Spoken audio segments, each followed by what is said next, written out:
focus continues to be on Prime Minister Narendra Modi's visit to Laos, PTR. Now, Prime Minister Narendra Modi is on a 2-day visit to Laos to attend the 21st ASEAN Summit. He has held a bilateral meeting with Laos counterpart. He also held a meeting with the Thai PM Paetongtarn Shinawatra on the sidelines of the East Asia Summit. While addressing the 21st India-ASEAN Summit, Prime Minister Narendra Modi highlighted the critical role this partnership plays in promoting peace and collaboration.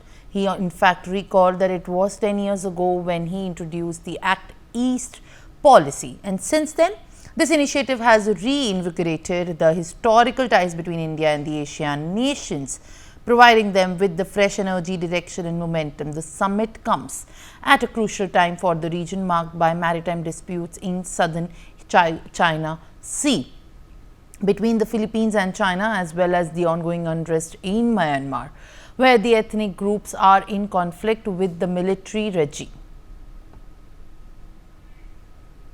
All right, viewers, joining me on the same on the broadcast is my colleague Brian.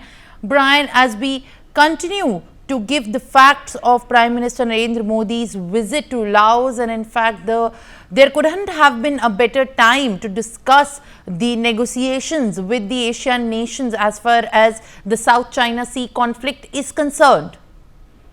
Well, Simran, definitely, the Prime Minister Narendra Modi, at the 19th East Asia Summit also, he even spoke about that terrorism is a serious challenge to both global peace and security, and also rather, to face it, the forces also should believe in humanity and will have to work together. And also, the PM also, in Laos, he at the 19th East India Summit also said that the conflicts in different parts of the world are having the most negative impact, and he also goes on to say that everyone wants that whether it is Eurasia or West Asia, peace and stability should be restored as soon as possible. And he also goes on to say that keeping a humanitarian approach, dialogue and diplomacy should be given a full priority as well. He even met, New Zealand Prime Minister Luxon also. He met, many world leaders. He even met US Secretary Blinken also at the East Asia Summit also. And then he even extended condolences to Secretary Blinken also on the loss of lives that happened to, due to the Hurricane Milton also. And then he even, he goes on to, he even unveiled a 10-point plan to boost the ASEAN-India ties. He unveiled a 10-point plan to bolster the ASEAN-Indian comprehensive partnership at the 21st ASEAN-India Summit to enhance connectivity and resilience, and even to commemorate a decade of the Act East, policy. He also announced a series of people-centric initiatives, including a youth summit and a startup festival as well. He even posted on X also, Simran, that the India-ASEAN Summit was a productive one, and even they discussed how to further strengthen the comprehensive strategic partnership between both India and ASEAN. Also, he looks forward to deepening trade ties, cultural linkage, and even cooperation in technology, connectivity, and other such sectors. And even he proposed a 10 suggestions also that was proposed by him, and says that it was a productive one, and it definitely deepens trade ties, cultural linkage, and even cooperation in technology, connectivity, and even in other sectors as well. And he even met Anthony Albanese, Australian Prime Minister, and even announced a 10-point plan to strengthen both Indian and ASEAN ties. Yes, Simran. All right, Brian, thank you for sharing these latest details as far as Prime Minister Narendra Modi's 2-day visit to Laos is concerned. Also joining me live on the broadcast is my guest, Ambassador Suresh Goyal, who is a former diplomat. So thank you for speaking to NewsX once again. And, in the latest that we are tracking, Prime Minister Narendra Modi on his visit, when addressed from the ASEAN Summit and the 19th East Asia Summit, in fact, made very significant remarks on countering terrorism, which he stated as a serious challenge to global peace and security, further saying that to face it, forces believe in humanity and they will have to work together. Also, significantly laying foundation on the mutual cooperation in the areas of cyber, maritime and space, and its strengthening. Ambassador Suresh Goyal, in fact, this comes at the time when Indian government just yesterday banned the Hizbut Tahrir, along with all of its front organization and manifestations, which is a pan-Islamic group and which was founded in 1953 as well. What is your take? I believe there couldn't have been a better timing to make these remarks from the 19th East Asia Summit as well. Right. You see, every international meeting that Prime Minister Modi holds and with other international his counterparts, terrorism, international terrorism supported by the state parties is always a huge agenda because India has suffered considerably on that account. But in the context of the meeting with ASEAN, it's interesting that essentially the international terrorism has been limited not just to the groups who are using the technique to create terror across the borders, but there has been talk about the cyber terrorism, maritime terrorism. You remember how Houthis have been able to basically obstruct and create difficulties for the trade connectivity through the straits in Yemen and also various other groups which actually disrupt connectivity using the means of terrorism.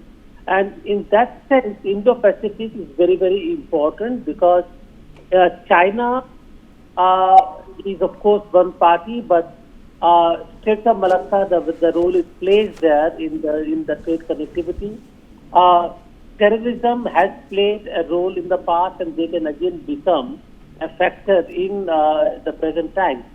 Therefore, it is important for India and ASEAN to guard against any kind of maritime terrorist activity as well as cyber terrorism, which is a new area now coming up.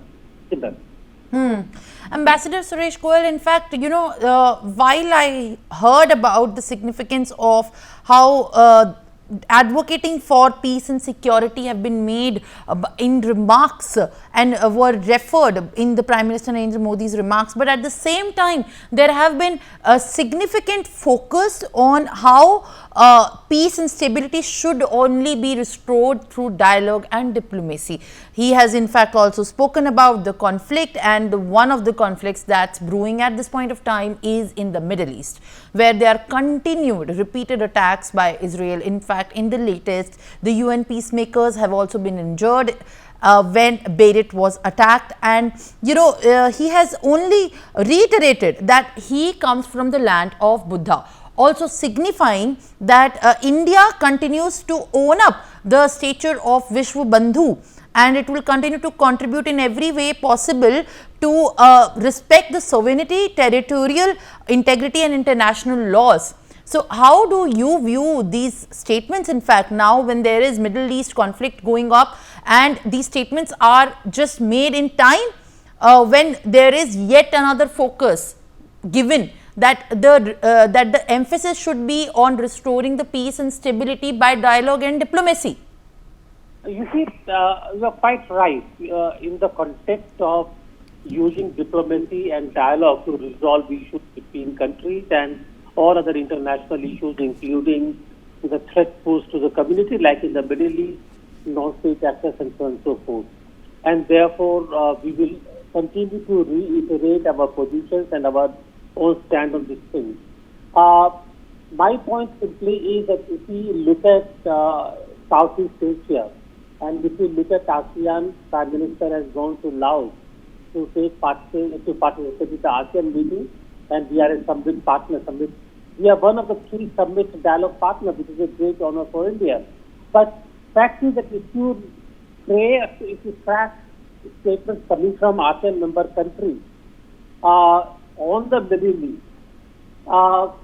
it would clearly indicate that for the ASEAN countries, the priorities in terms of international threat lie not in the Middle East per se, but somewhere else. And somewhere else is really the freedom of navigation and the dispute in South China Sea.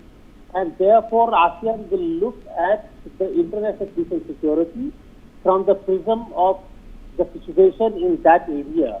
In the case of Middle East, it's a matter of concern for us because more than 50% of our trade comes through the Middle East as through the routes in Middle East, and with Middle East energy supplies is one factor. and therefore it is a matter of considerable importance for us, and we will have to deal with that through connections and through countries like who are actually a player in the area, and USA, Iran comes to my mind. But I think we will have to really deal with Southeast Asia through a different angle, and that is primarily a threat to security from, I'm naming the country now, China. For more such videos, subscribe to the NewsX YouTube channel, hit the bell icon.